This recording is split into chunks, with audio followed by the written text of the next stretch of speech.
Hello అందరికి, ఈ sari 20 years old sari అన్నమాట.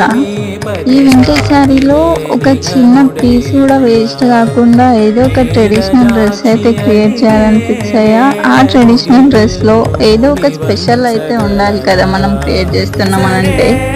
సో దానికోసం పళ్ళు పార్ట్ అనేది కట్ చేసి మిడిల్లోకి కట్ చేసా. దాని తర్వాత పైన బార్డర్ కట్ చేసిన కదా, సో అది మిగిలింది అనమాట. దాన్ని మనము పళ్ళు పార్ట్కి దుపట్టాకి 2 సైడ్స్ అటాచ్ చేసా అన్నమాట. డ్రెస్ లుక్ అయితే ఇలా ఉంది. మీకు ఎలా అనిపించింది కమెంట్ చేయండి.